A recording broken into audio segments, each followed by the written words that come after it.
இன்று 19ஆம் தேதி அக்டோபர் தெற்கு கேரளா மற்றும் அதனை ஒட்டிய குமரிக்கடல் பகுதிகளில் ஒரு வளிமண்டல கீழடுக்கு சுழற்சி நிலவுகிறது.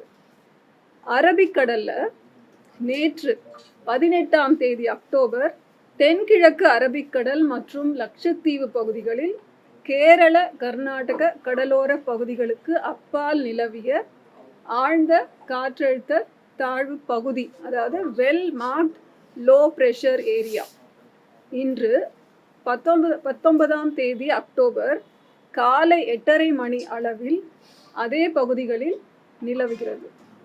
இது மேற்கு வடமேற்கு திசையில் நகர்ந்து அடுத்த 24 மணி நேரத்தில் காற்றழுத்த தாழ்வு மண்டலமாக வலுப்பெறக்கூடும். காற்றழுத்த தாழ்வு மண்டலம்ன்றது டிப்ரெஷன். வங்கக்கடல் பகுதி, தெற்கு அந்தமான் மற்றும் அதனை ஒட்டிய தென்கிழக்கு வங்கக்கடல் பகுதிகளில் ஒரு வளிமண்டல கீழடுக்கு சுழற்சி நிலவுகிறது. இதன் காரணமாக தென்கிழக்கு வங்கக்கடல் பகுதிகளில் வருகின்ற 21ஆம் தேதி வாக்கில் ஒரு காற்றழுத்த தாழ்வு பகுதி உருவாகக்கூடும்.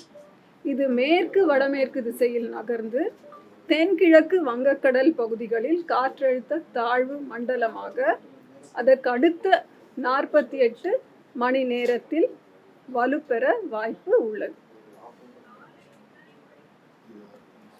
மழை பொறுத்தவரை அடுத்த 7 தினங்களுக்கான எச்சரிக்கை. 19ஆம் தேதியிலிருந்து 24ஆம் தேதி வரைக்கும், அதாவது அடுத்த 6 தினங்களுக்கு தமிழகத்தில் அநேக இடங்களிலும் புதுவை மற்றும் காரைக்கால் பகுதிகளிலும் மழை பெய்யக்கூடும். 25ஆம் தேதி தமிழகத்தில் ஒரு சில இடங்களிலும் புதுவை மற்றும் காரைக்கால் பகுதிகளிலும் மழை பெய்யக்கூடும். கனமழையை பொறுத்தவரை அடுத்த 4 நாட்களுக்கு 19லிருந்து 22 அக்டோபர் வரை தமிழகத்தில் ஓரிரு இடங்களிலும் புதுவை மற்றும் காரைக்கால் பகுதிகளிலும் கனமழை பெய்ய வாய்ப்புள்ளது. கன முதல் மிக கனமழை எச்சரிக்கை பார்த்தீங்கன்னா அதற்கு அடுத்த 3 நாட்கள், அதாவது 23லிருந்து 25 அக்டோபர் தமிழகத்தில் ஓரிரு இடங்களிலும் புதுவை மற்றும் காரைக்கால் பகுதிகளிலும் கன முதல் மிக கனமழை பெய்ய வாய்ப்புள்ளது.